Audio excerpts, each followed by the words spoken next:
Bem-vindos e bem-vindas ao admirável mundo de Gisela João. Um mundo de quem vive do fado, mas adora música eletrónica. Um mundo de quem encontra felicidade na agitação de concertos e compromissos e na calma da costura e do bordado. Um mundo alimentado a sucessos e a receios, com o centro num coração inquieto e com raiz na superação de quem veio de uma família simples. Um mundo em que as mulheres são protagonistas, onde a tradição e a modernidade convivem alegremente, onde a melancolia e a gargalhada se fundem. Um mundo real, avassalador, que já foi aberto a tantos em concertos em Portugal e no mundo e que nos é entregue agora em mãos pela própria Gisela João. Olá. Bem-vinda. Olá. Fico sempre sem jeito com estas introduções. Olha, queremos muito ouvir-te hoje, agora na próxima hora.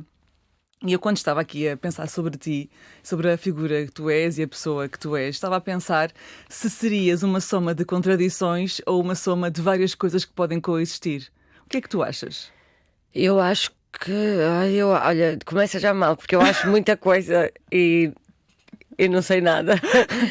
Mas acho que vou escolher acho que foi a segunda que tu disseste. Soma de várias coisas que podem coexistir. Como dizia aqui, a tristeza e a melancolia, o fado e a música eletrónica. Aliás, é uma das coisas que me dá gozo na vida é desmontar os castelos de ideias, que as coisas têm que ser assim e pronto. Ou é preto ou é branco. E às vezes não são. Se mostrarmos preto com branco vai dar um cinzento muito a giro. E se pusermos um bocadinho mais de branco, se calhar vai dar um cinzento ainda mais castiço. E eu acho que nós temos isso tudo. Temos isso tudo. Eu não sou só uma rapariga sorridente.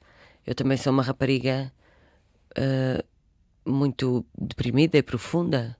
Quando a vida assim me manda, eu também sou uma pessoa plena. É raro, é raro, mas também sou uma pessoa plena. Eu acho que todos nós temos isso tudo. E é importante abraçar todos esses pedacinhos que somos. Eu tenho uma técnica, por exemplo, que é quando... E aqui há uns tempos uma amiga dizia-me: olha, vou aplicar a técnica Gisela. Sabes aqueles dias em que tu acordas meia xoxa, se for preciso viras a tua caneca do café e tens de trocar de roupa antes de sair de casa e isso já te faz sair atrasada de casa e depois chegas ao trabalho e há uma notícia que não é boa, e depois passado um bocado falas com alguém e aquilo não corre muito bem e depois falas com outra pessoa e também não corre muito bem e tu pensas assim, caramba, hoje está um dia... Nesses dias eu acho que é melhor desistir, não forçar. É pensar Aceitar assim, só. Aceitar. Olha, porque já tentaste, não é? Já passaste alguns momentos do teu dia a tentar. Penso sempre, olha,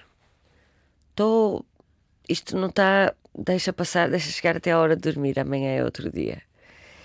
E eu tenho uma amiga que essa aplica sempre a ordem do sono.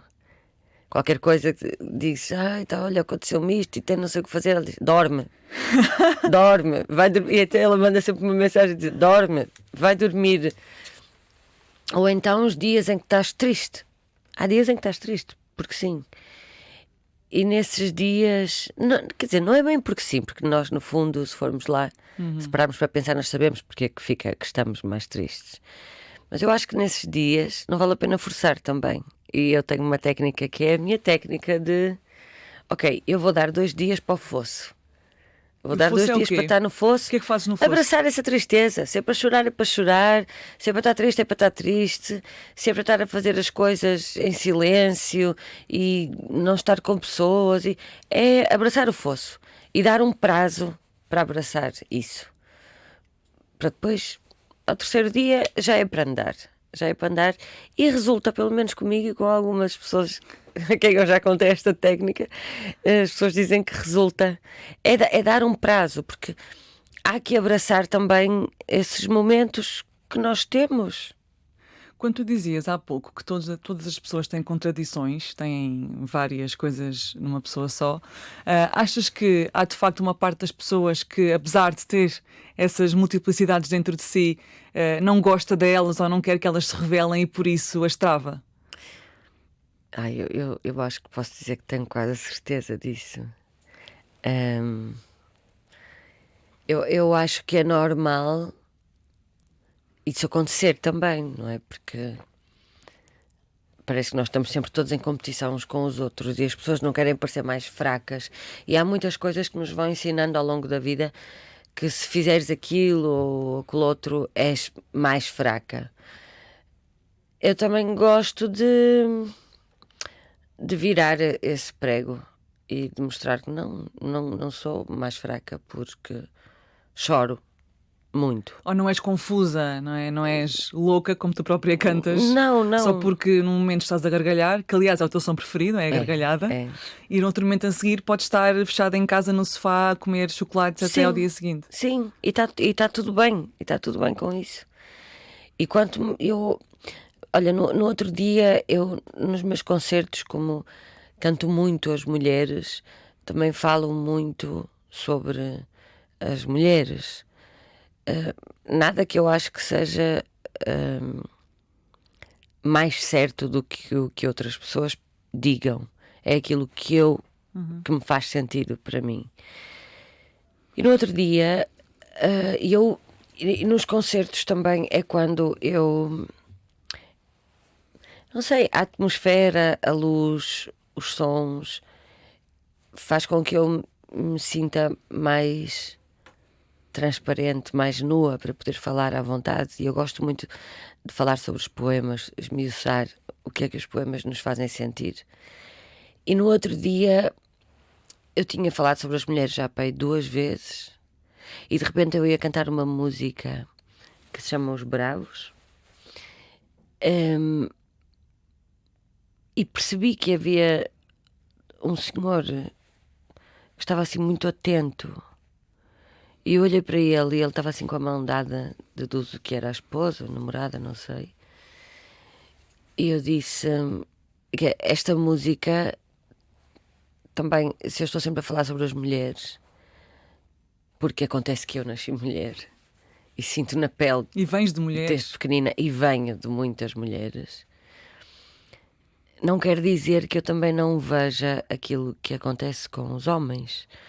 Eu tenho muitos irmãos, muitos primos, e também é muito pesado esta coisa que se faz aos homens de o menino não chora, tem que ser forte.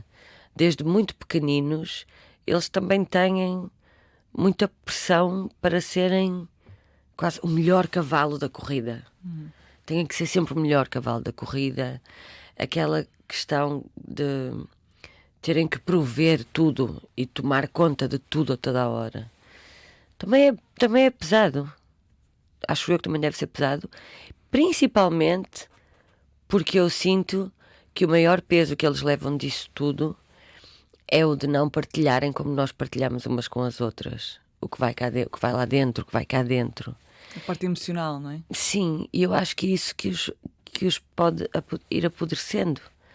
Porque nós partilhamos muito umas com as outras. Mesmo as mais tímidas, as mais recatadas, há sempre uma amiga com quem partilhamos um bocadinho, nem que seja a coisa mais fútil do dia. Olha, saltou-me uma capa do meu sapato. E agora o que é que eu vou fazer? Mas essas pequenas frustraçõezinhas, somadas ao fim do dia, enchem o nosso saco. Quase como se fosse um saco plástico, a gente não é?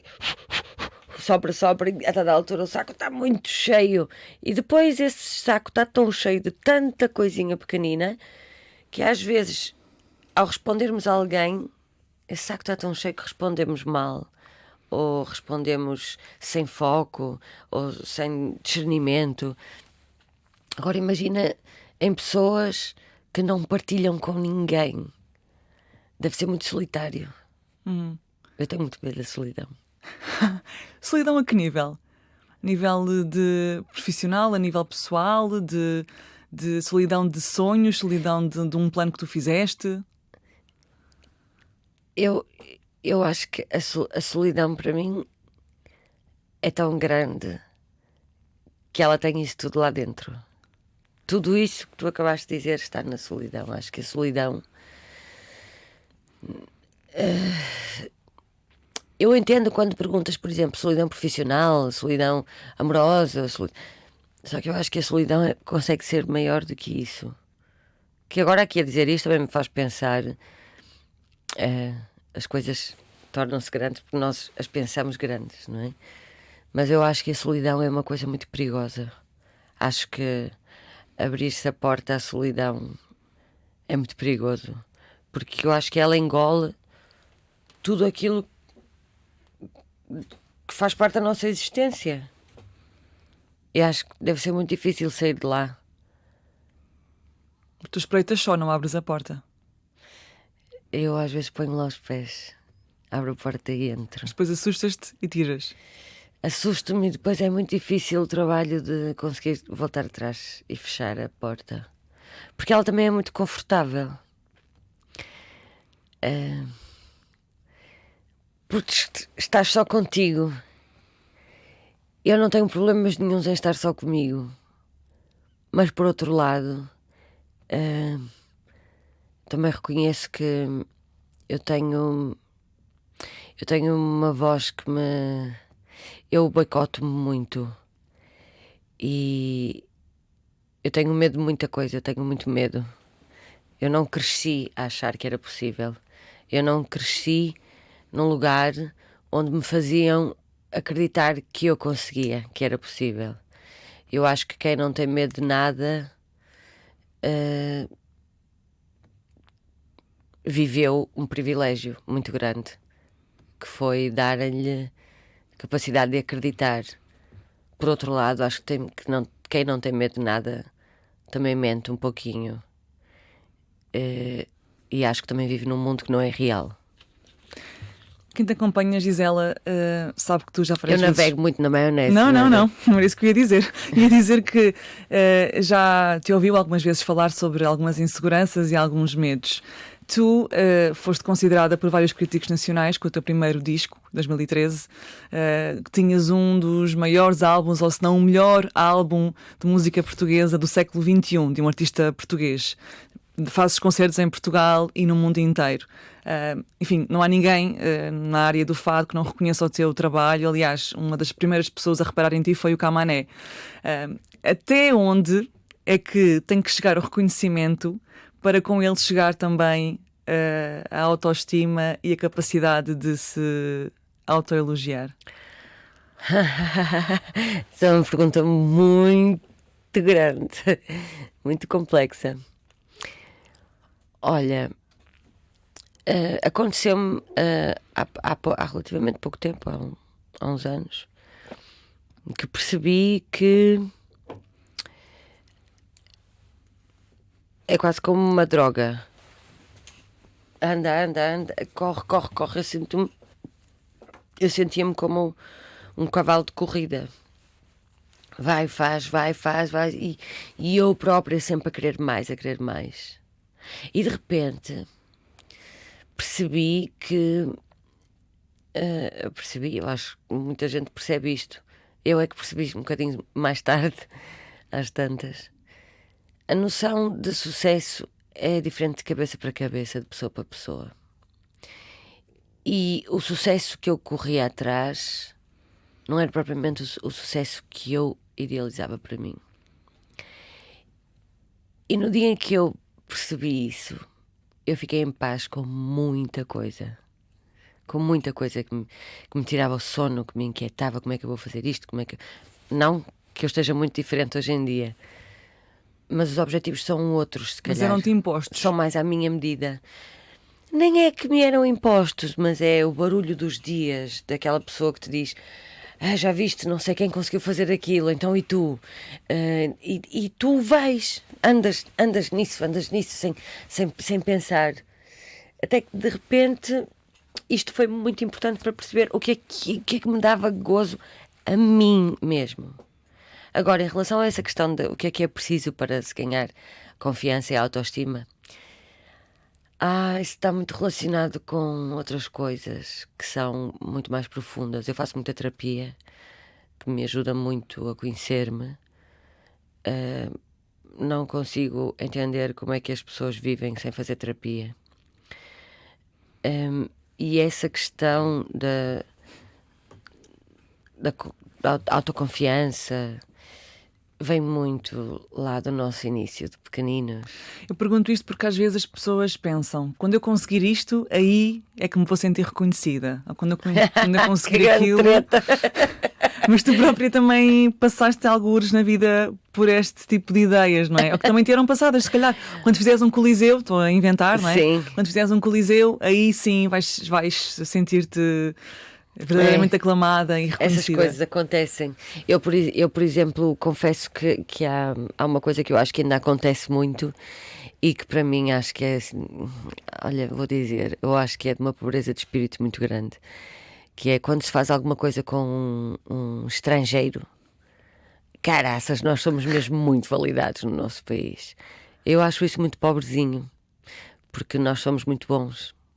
Há gente muito talentosa no nosso país. E porque é que temos que ser sempre validados com o de fora? Faz-me lembrar aquela coisa muito antiga do é estrangeiro, é caro, é bom. Epá, é muito pequenino. É muito pequenino. Faz-me lembrar aquela altura da escola primária em que se havia alguém que tinha um nome estrangeiro na turma, era especial. Mas aí também é um bocadinho como aquilo que estás a referir, que é o estrangeiro, neste caso é o reconhecimento dos outros, parece que é suficiente, mas depois o interior diz que não é. Nessa terapia, o que é que tu tens aprendido sobre esse início de vida e que estás agora a querer desmontar? Eu tenho aprendido mais sobre como me observar e como... Porque há coisas que nós vivemos que elas não se vão apagar. Elas deixam muitas marcas. E aquilo que eu tenho aprendido ou tentado aprender, é melhor assim, é perceber quando é que aquele bruxão que eu tenho, que me aparece a dizer que eu não sou capaz, que eu não consigo, que eu faço tudo mal, tentar pôr o volume mais baixo. Ele aparece quando? Antes de entrares em palco? Não, por acaso aí não. Olha, aparece quando... Olha, quando sai uma entrevista minha. Ai, hoje não vai acontecer. Quando... Com esta entrevista não vai Mas acontecer. é verdade. Depois quando sair, eu sei o que é que eu vou sentir. Vais sentir o Vou quê? pensar, ai que vergonha, só devo ter dito asneiras, não vou partilhar. Ai, o que é que eu disse ali? Ai, o que é que eu fiz? Também me acontece muito em desvalorizar totalmente o meu percurso, achar que aquilo que eu faço que não é nada de mais, aquela mentalidade muito antiga de não fiz mais do que a minha obrigação. E também eu acho que nós, aqui há uns tempos eu estava a conversar com uma amiga minha que não é portuguesa e de repente eu disse-lhe, mas acho que eu sou tonta em pensar isto. Ela disse, não, acho que és portuguesa. Eu disse, como assim acho que eu sou portuguesa? E ela, sim, vocês crescem num ambiente muito pesado, a igreja, o coitadinho, o senhor, a senhora doutora, o senhor doutor. E eu fiquei a pensar naquilo e é verdade, é verdade. Eu sinto que, para além de eu achar que aquilo que eu fiz não foi mais do que a minha obrigação, eu também acho, tendencialmente, que não é assim tão interessante. Eu tive sorte das pessoas até engraçarem comigo. Mas depois há outros dias, e lá está, a terapia faz-me pensar, não, para e olha para o que fizeste. Está bem feito, é bonito, é bom, estás contente, mais ou menos, mas segue. Então qual é que é o combustível que te faz continuar? Consegues desbloquear mais rapidamente? Querer fazer mais. Querer fazer mais. Sabes este último disco, Inquieta, chama-se Inquieta por causa da música do Zé Mário Branco, da Inquietação. Eu sou muito inquieta e eu gosto de ser inquieta e eu acho que nós precisamos de ser inquietos para nos sentirmos vivos. Acho que a inquietação que nos leva a conhecer muita coisa. Mas é muito curioso. No fim do poema, ele diz: há sempre qualquer coisa que eu tenho que fazer, qualquer coisa que eu preciso resolver, qualquer coisa que eu preciso, qualquer coisa. Né? E depois ele diz: porque essa coisa é que é linda. E isso também me faz pensar que estar sempre à procura de coisas novas e de mais e de mais e de mais, também nos faz não perceber o bom que nós já fizemos, porque estamos sempre a pensar que aquilo que nós ainda não fizemos, isso é que é lindo. E isso também pode ser um bocado perigoso. O que o outro fez é que é lindo. Maravilhoso, sempre. Incrível, impecável. No outro dia li uma coisa mesmo linda, ainda por cima tinha tido uma crise existencial, tinha estado a conversar com um amigo meu sobre isso, de pensar, já viste, não faço nada de jeito, como é que eu faço isto, não sei o quê. E do nada aparece-me uma frase que dizia: no mesmo momento em que tu te estás a questionar sobre tudo e a pensar, não faço nada de jeito, não faço nada bem, pensa que nesse exato segundo há outra pessoa que está a pensar: quem me dera ser como ela. Como é que ela consegue fazer tudo aquilo que ela faz? Como é que ela consegue fazer aquilo tudo? Como é que aquilo é tudo tão incrível? E eu li aquilo e pensei: caramba, está resolvido. Isto foi mesmo que eu precisava de ouvir agora. Vamos! Olha, Gisela, eu estive num concerto teu em Manhoso, que é ali no norte do país, em que tu falaste muito com as pessoas, e uma das coisas que tu disseste nesse concerto, que eu acho que posso dizer aqui, é que tu tens uma herança feminina muito grande na família e que, por exemplo, a tua avó só se pôde começar a rir depois de o marido morrer. Uma delas, sim. Uma delas. Queria que me contasses um bocadinho desse início feminino no qual tu cresceste, que não foi só a tua mãe, a tua avó, as tuas tias, e que te faz hoje ser tão aguerrida em relação a este tema. Isto é verdade, não é? Que tu contaste aqui, naturalmente. Claro que não é tinhas verdade. dito. Não, olha, eu não seria nada boa pessoa, e isso também foi uma das coisas lá no iníciozinho da minha carreira que eu percebi. Eu admiro artistas que criam uma persona. Acho interessante, acho fixe. Mas foi muito fácil para mim perceber que eu não ia conseguir segurar isso, porque eu não me ia lembrar das coisas que eu dizia. Para seres coerente na história, não é? Tem que ser sempre, sim. Então, eu cresci numa casa com muita gente. Somos 7, eu sou a mais velha. 4 raparigas e 3 rapazes. Com muitas tias, muito presente. A minha avó paterna, muito, muito, muito presente. Eu era quase uma pulga agarrada à minha avó. E depois havia as minhas vizinhas também, as minhas professoras. Eu tenho uma paixão eterna pelos professores. São pais e mães emprestados que nós temos na vida. E na minha cidade há... Que é Barcelos? Que é Barcelos. Desculpa estas pausas, mas é que eu acordei muito cedo. Não. E também cresci muito inspirada pelas mulheres da feira. Eu cheguei a andar na feira, ali só devia ter 13, 14 anos. Tinha uma coleguinha da escola que a tia dela era feirante, e então eu cheguei a ir fazer feiras com eles para ganhar uns trocos. A vender com eles também? Ok. Sim, para fazer uns trocos. E a força daquelas mulheres é uma coisa... E a maior parte delas está sempre a sorrir. E com vidas... A vida de um feirante é uma vida... São vidas tramadas. Acordam às 2, às 3 da manhã para encher os caminhões, as carrinhas, e depois chegarem aos sítios. E olha, nesta altura do ano, por exemplo, está frio e está a chover, e montam as bancas e estão ali o dia inteiro com um sorriso na cara para tentar vender, ganhar uns trocos. A minha avó materna, sempre tive uma relação mais distante, mas houve uma altura em que eu fui viver com ela, depois do meu avô falecer. E eu lembro-me dela me dizer que ela não podia rir alto, porque rir não era de uma mulher séria. E também eu canto pelo país inteiro e noto quando canto naquelas festas da aldeia, as festas de rua, no verão, que há senhoras que têm vergonha de dançar e que têm vergonha de sorrir, de falar alto. E isso deixa-me triste, porque eu percebo que foram muitas gerações de mulheres que foram educadas para não brilhar, não destoarem, não aparecerem. Soubesse a quantidade de mulheres que me diz: gosto tanto de a ver com essas pernas à mostra, nunca tive coragem.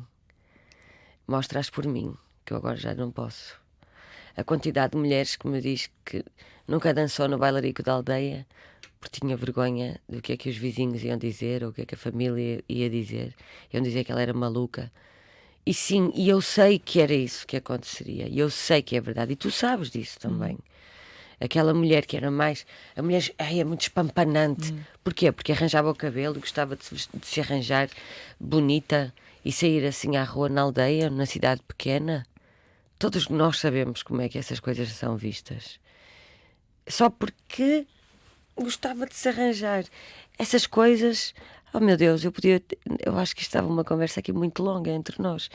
Porque são muitas histórias. Hoje em dia há muitas miúdas que não têm consciência disso.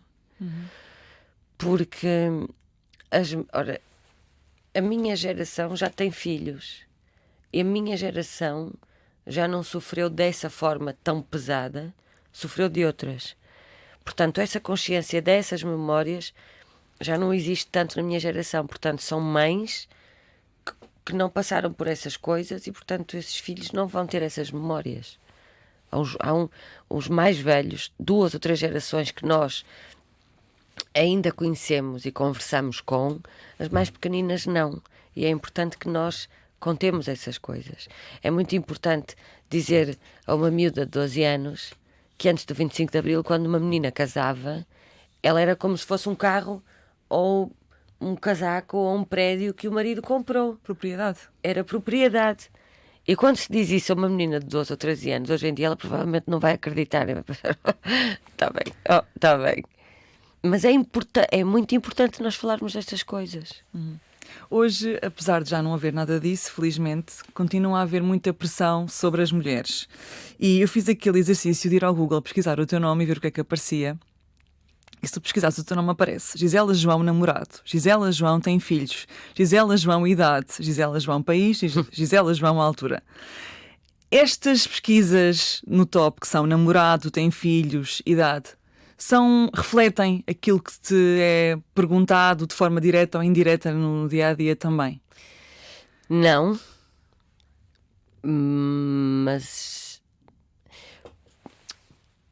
mas eu sinto sempre que queriam perguntar. É isso. Mas também as pessoas acho que percebem que não são essas coisas que me interessam. Mas lá está, irrita-me muito Já viste, a primeira pergunta é o namorado. Quem é o namorado? Eu preciso ser validada pelo meu namorado. Se tens ou não, não é? Começa logo por aí. Sim, se tenho ou não.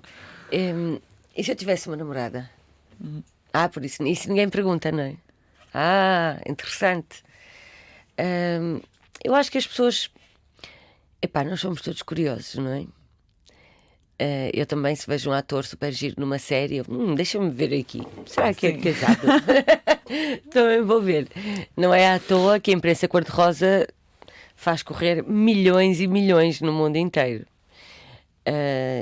E não é à toa também que há muitos artistas que eu vejo que dão um salto muito grande quando abrem a porta da sua intimidade. São escolhas, mas resulta.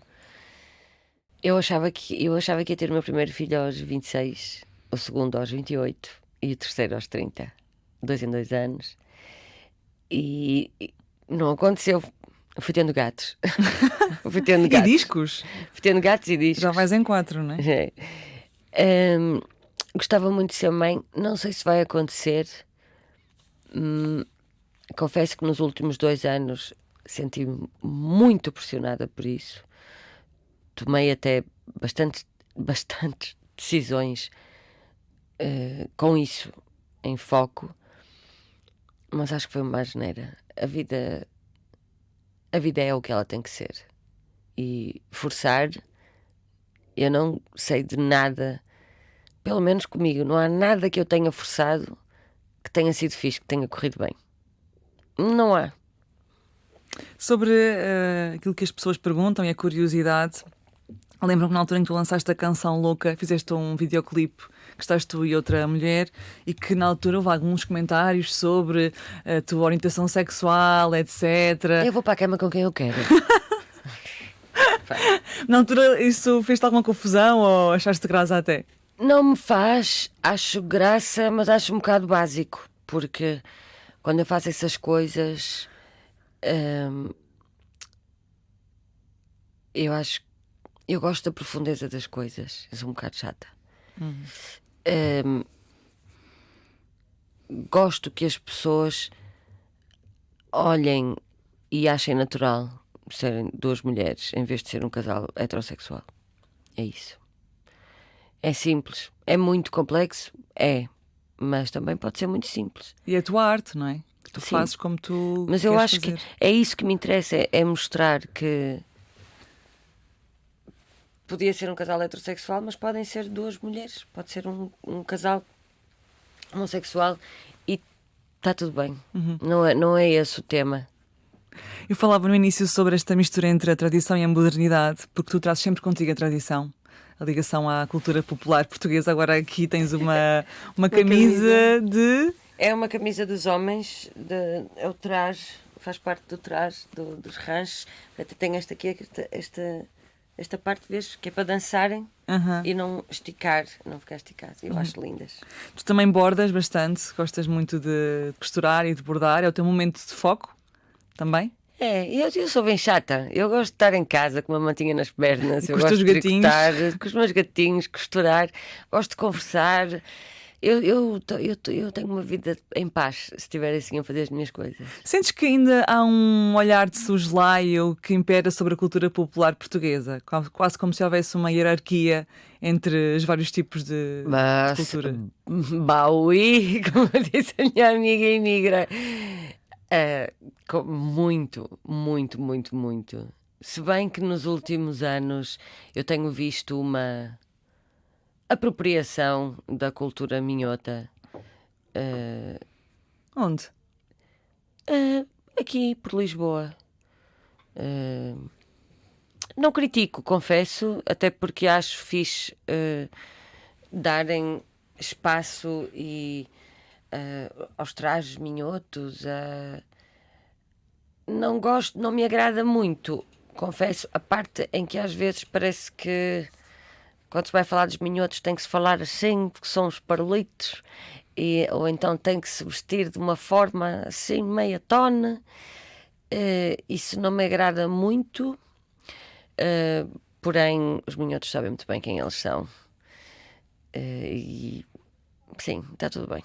Mas que preconceito é este que tu vias quando chegaste aqui, por exemplo, ou que ainda vês? Que te... O sotaque é logo assim a primeira patada. Depois, olha, a facilidade com que, às vezes, por causa do sotaque também e de um português mais livre, na forma como se fala lá em cima, muito rapidamente leva à gargalhada das pessoas do Sul. E isso às vezes torna-se um bocado irritante. Porque às vezes nós estamos a falar a sério, as pessoas estão a falar a sério, não é para ter piada, mas parece que tudo é sempre uma piada. E não é. As pessoas do Norte são pessoas muito sérias.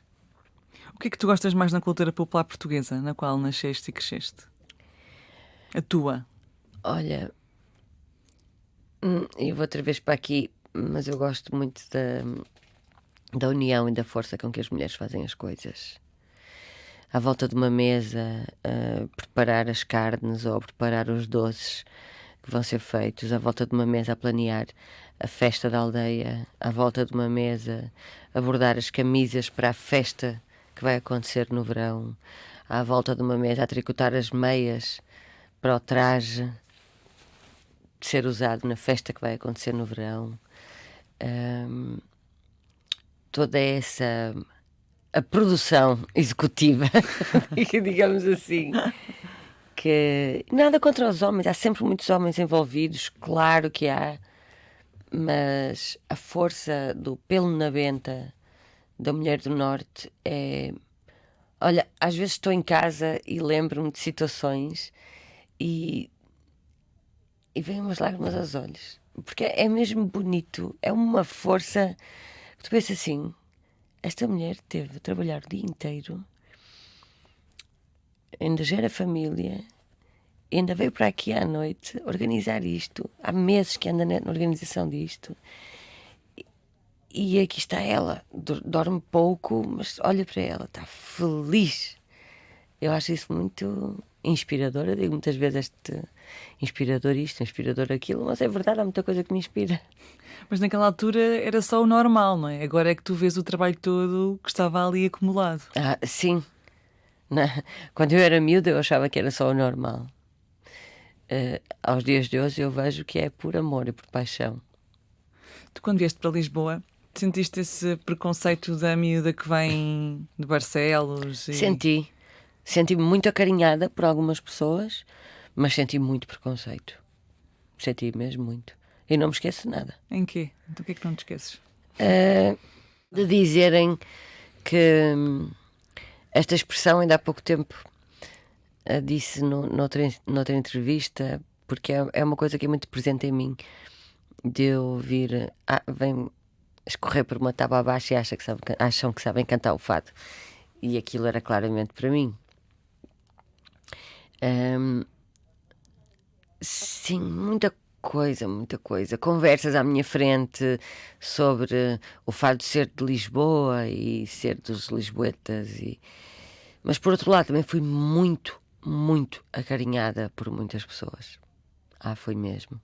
O Helder Motinho, a Maria da Fé, o Camané, a filha da Maria da Fé, a Rita, o guitarrista que tocava comigo no Senhor Vinho, o Paulo Parreira, o Carlos Silva, muitas pessoas mesmo que me acarinharam mesmo muito. Manel Reis, Fernando, sim.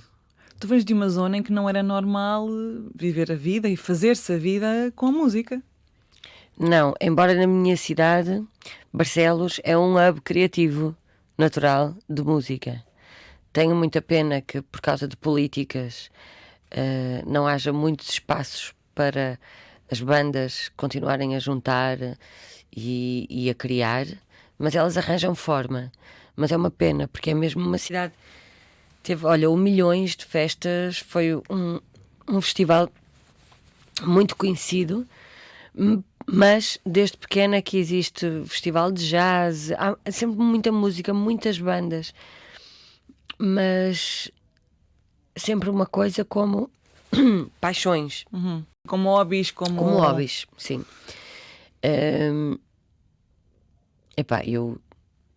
Eu cresci a sonhar que ia ser designer de moda, chamando um termo fixe, mas na verdade a pensar que ia trabalhar numa fábrica.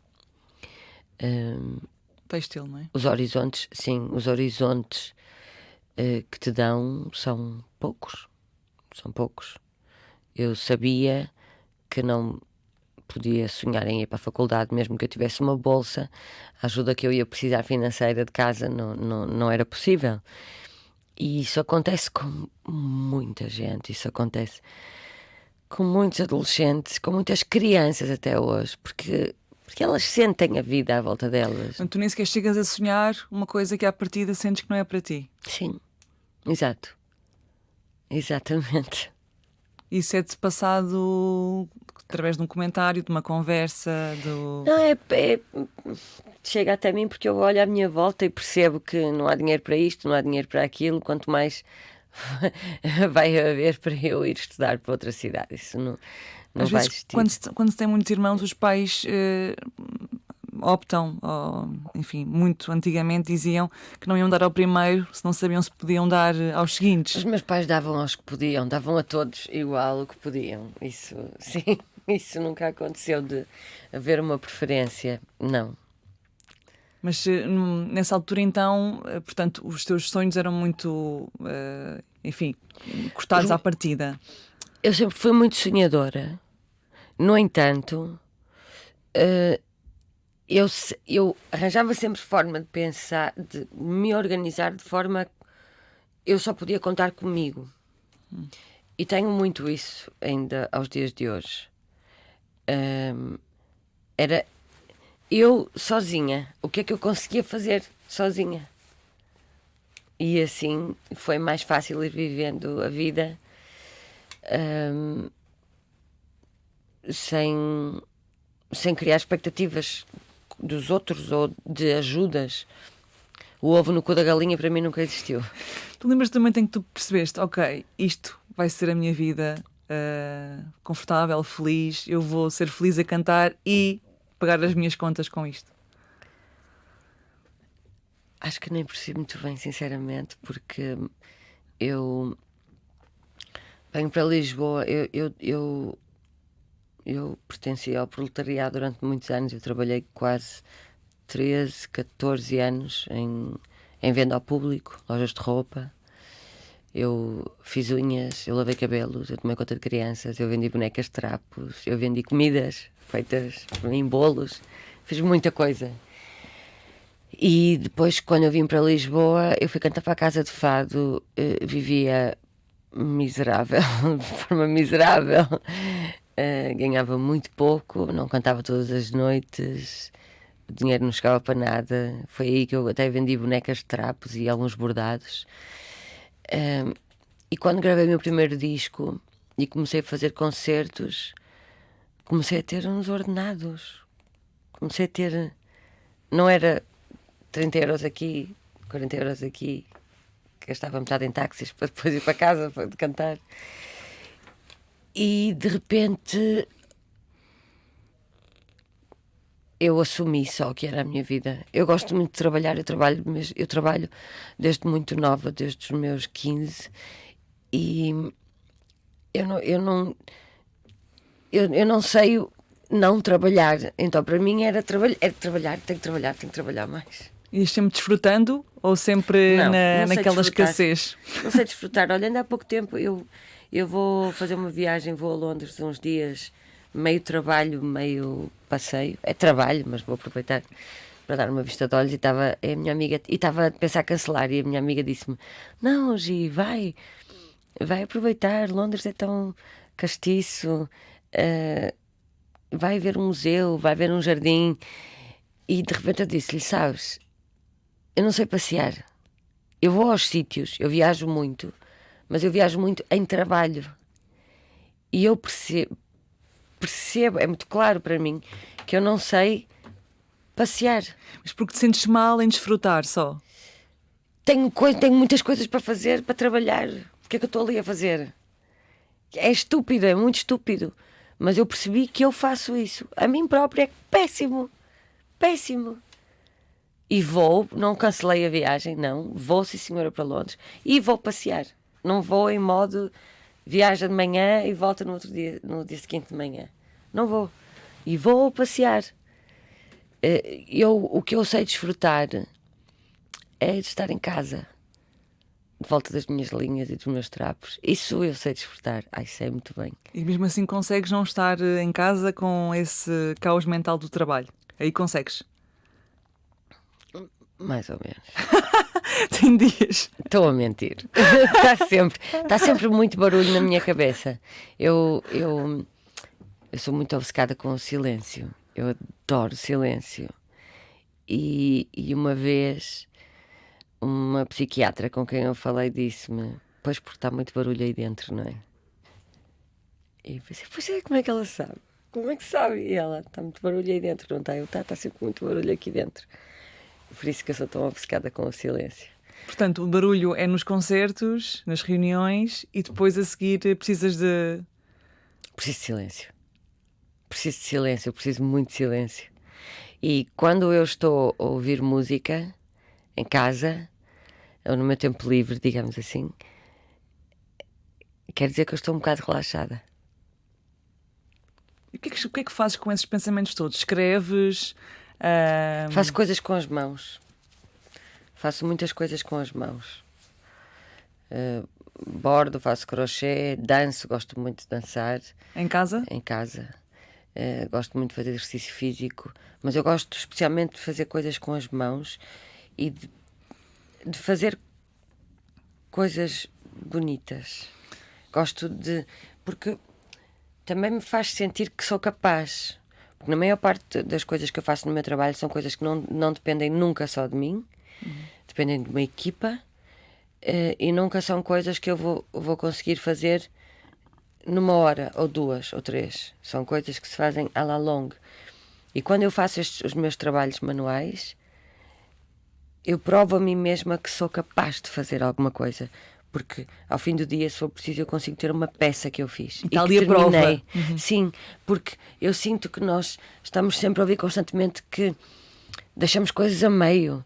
E depois, como não depende só de nós, mas eu queria, mas faltou aquela parte que não conseguimos. Parece que nunca somos suficientes. E eu estou sempre a dizer isso a mim própria. Então, quando eu faço estas coisas, eu sinto que sou capaz e sinto-me empoderada. Tu, ainda antes de ir para Lisboa, ainda foste para o Porto para estudar design de moda, que depois não fizeste porque o fado sobrevoo e meteu-se em cima de ti. O que é que tu, já referiste a parte do foco e de tu mostraste que és capaz, mas depois, o que é que tu vês de prazer na moda? O que é que tu vês de prazer nesses objetos? Ai, eu adoro brincar com roupas, adoro. Para vir para aqui, por exemplo, eu gosto de me arranjar, gosto de... E é claro que a ideia de estar bem arranjada ou não muda de cabeça para cabeça, mas eu preciso de me sentir bem arranjada. E acho que também tenho a certeza que é uma coisa muito do Norte também, que ainda há uns dias estava a fazer uns trabalhos lá em cima e estava com algumas pessoas da minha equipa que não são do Norte, e eu disse: tenho que me arranjar. Ai, Santinho. Desculpa. Perdão. Não sei se é santinho que se diz, tu és religiosa. Acredito em alguma coisa. Pronto, podemos dizer santinho. Sim, eu digo santinho sempre. Pronto. E eu estava a dizer: mas eu tenho que me arranjar. Eles: não tens nada, é só para ir à rua. E depois estávamos na rua e eu disse-lhes assim: vocês já repararam como as pessoas estão todas arranjadas? Todas as pessoas se arranjam no Norte, até para ir para o saco do lixo. E eu acho isso bonito, porque acho que é elegante também. E acho que é bonito porque o respeito de aparecer ao outro, de estar perfumado, de estar arranjado, eu gosto disso. Tu vês como servir o outro também. Servir-me a mim em primeiro lugar, confesso. Sim. Porque eu sou vaidosa, gosto de me olhar ao espelho e sentir que me sinto representada. É isso, as roupas, os trapos servem para eu me traduzir também. Ou para aprimorares algo em ti, para destacares algo que tu já gostas em ti. Sim, mais para me traduzir a minha personalidade, na verdade. Tu nos concertos, por exemplo, usas muitos vestidos, saias. Ai, adoro. Com rendas. Gosto muito. Folhos, gosto de coisas grandes. Eu gosto de coisas oversize, sempre gostei. Mas lá está, eu gosto um bocadinho de tudo. Porque há um dia em que me apetece pôr uns saltos altos, e há outro dia em que me apetece estar toda esfarrapada, descalça, ou sapatilhas. Quanto mais sujas, melhor. Não sou refém de nenhum estilo.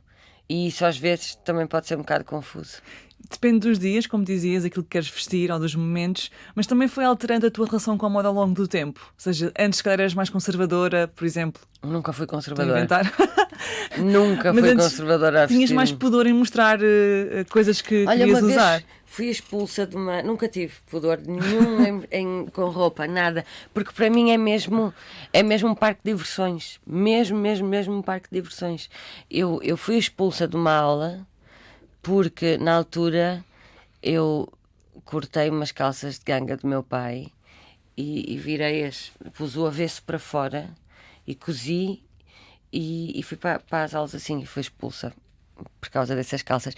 E, curioso, passados uns anos, a própria da Levi's fez umas calças assim. És visionária, então. E ninguém foi expulsa por usá-las. Pelo contrário, se calhar foi a celebrar. Sabes que eu era miúda e lembro-me de confrontar uma professora que eu tive de filosofia e eu disse-lhe: nós crescemos e fomos habituados a ver as pessoas todas vestidas, portanto, se aparece alguém nu, vamos ficar todos espantados. Mas se nós fôssemos habituados que toda a gente andasse nua, se aparecesse alguém vestido aí, é que íamos ficar espantados. E eu achava-me o máximo por fazer essa pergunta à minha professora. E ela? Por levar esse pensamento à minha professora. E ela dizia assim: é verdade, sim. Mas eu achava-me o máximo por ter pensado aquilo. Nada mais, não é? É lógico. Sim, mas é um pensamento diferente, disruptivo. Tu és aquela amiga a quem pedem conselhos de imagem ou não? Assim. E de cremes também. De cremes, muito. Gostas muito de cremes e de... Gosto, eu gosto de me maquilhar. É uma coisa recente na minha vida, confesso, nos últimos anos. Maquilhava-me para os concertos, para cantar, mas... Tu é que maquilhas a ti própria? Sempre. Mas no meu dia-a-dia eu não gosto muito de estar dependente de make-up. E fui me apaixonando pela make-up, confesso. Mas eu sou muito obcecada por cuidar a pele. Cuidar a nossa pele, que é precisamente por isso que é poder sair à rua de cara lavada e está tudo bem, sentir-te bem. E então eu tenho sempre muitas dicas de cremes. Queres ter algumas? Quero. Depois, porque... Mas olha, quando se fala de moda e de imagem, etc., há sempre aqui uma questão e de feminismo, que é até que ponto é que nós gostamos porque gostamos ou gostamos porque nos é dito que enquanto mulheres temos que nos arranjar e temos que estar bonitas. O que é que tu achas? Pois, olha, eu acho isso uma grande treta, e porque isso até se desenrola também noutra coisa, que é as coisas que estão na moda e que ficam bem e não porque se gosta mesmo. Epá, eu acho que as tendências, isto é tudo uma forma de gerar dinheiro, não é? De se criarem tendências, de se criarem coleções, é tudo uma forma de se criar dinheiro. Mas não há nada que me dê mais gozo a mim, pelo menos, do que brincar com aquilo. Não interessa se está na moda ou não. É as coisas que eu gosto, que eu visto, olho-me ao espelho e penso: olha castiço, isto vai contra aquela tal ideia, ou isto vai a favor daquela ideia. E tudo isso é comunicação também.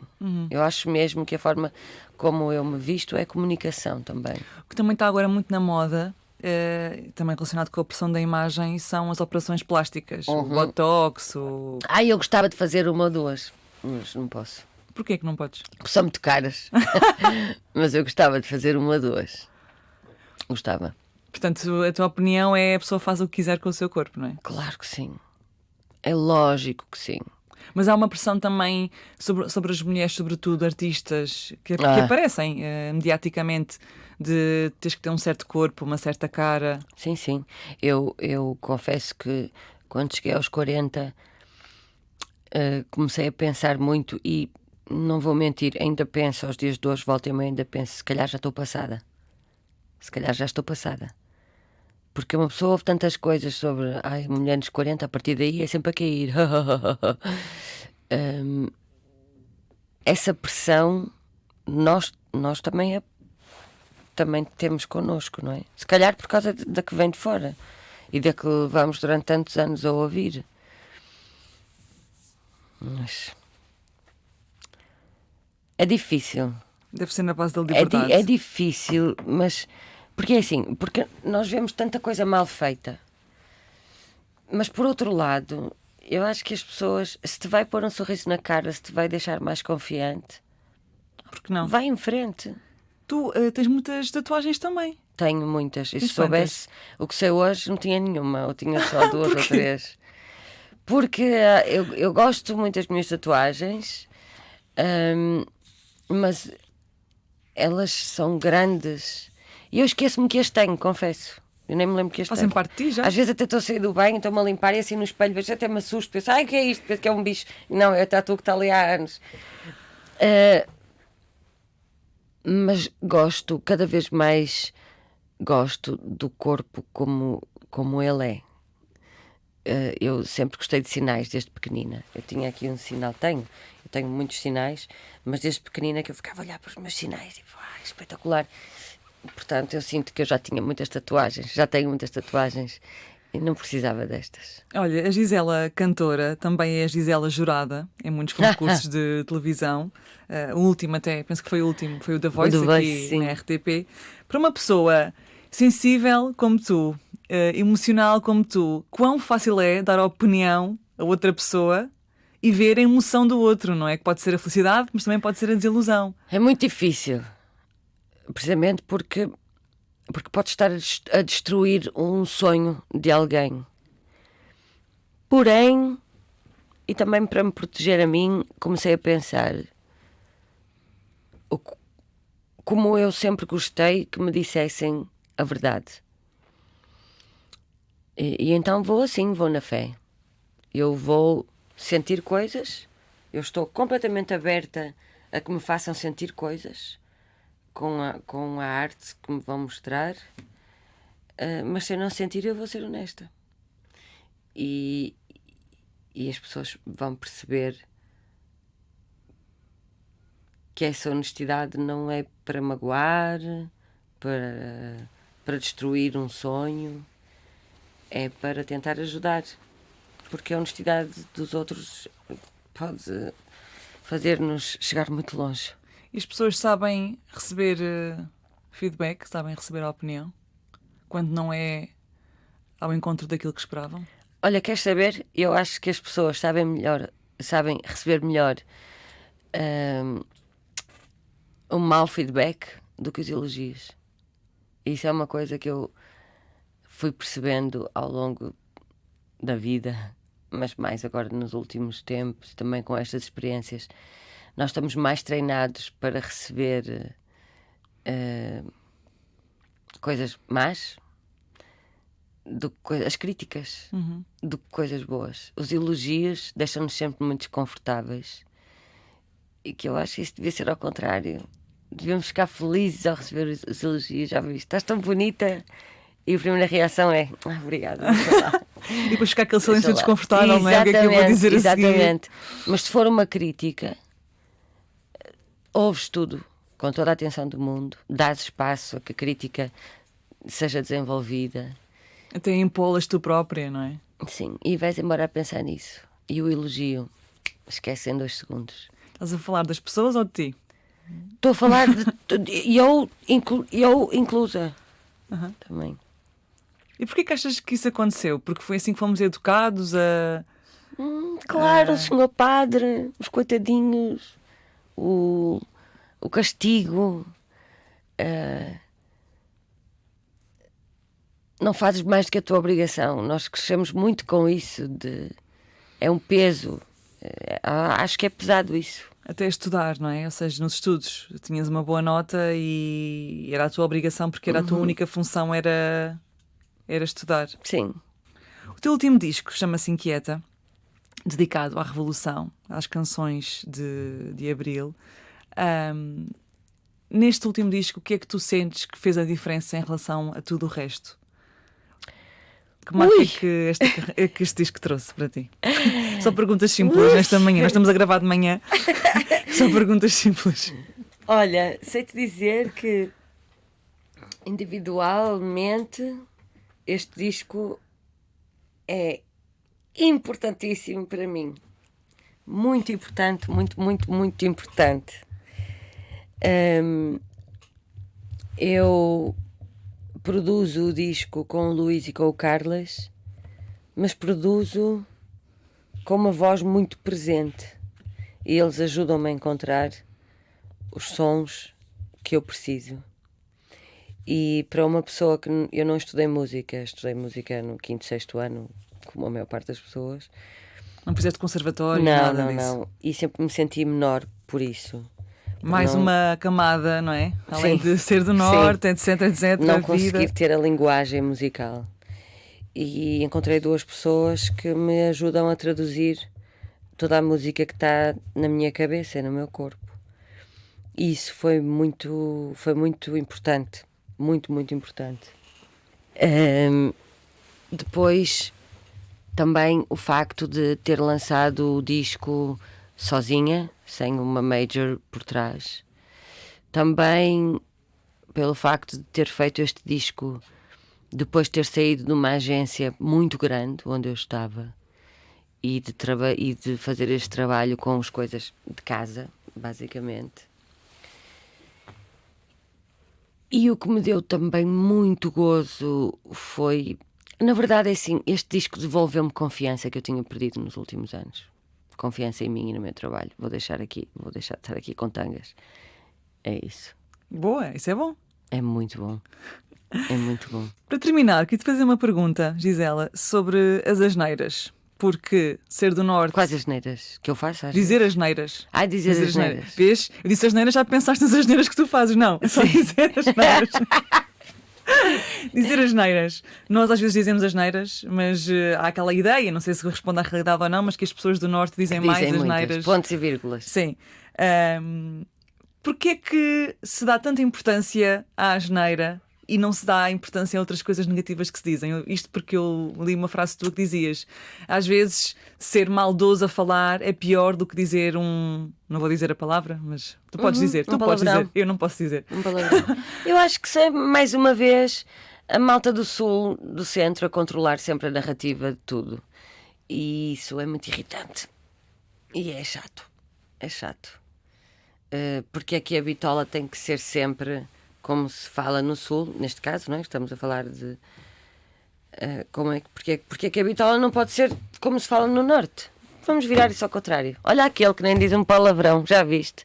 É porque eu conheço pessoas, e digo isto muitas vezes, eu já me cruzei com muitas pessoas, já tive em muitas situações em que eu vi muitas pessoas serem profundamente desagradáveis, mal educadas, e não disseram sequer um palavrão.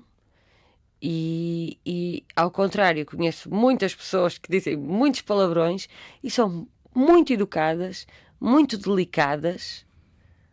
Não sei, esse assunto irrita-me. Irrita-me tudo o que seja sempre pensado a partir daquilo que se faz na cidade grande.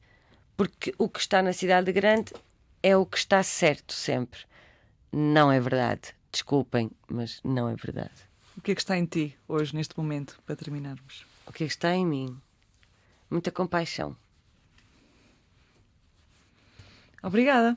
Obrigada eu. Disseste tudo certo, ok? Não te preocupes, não fiques a pensar se disseste alguma coisa errada, está tudo Eu certo. agora digo sempre isso nas entrevistas e nas conversas, porque esta coisa de tirarem frases do contexto e depois há uns videozinhos que se põem na internet, então isso assusta-me, deixa-me em pânico, confesso. Não te preocupes, estás segura aqui, na dona da casa. Obrigada, dona de casa.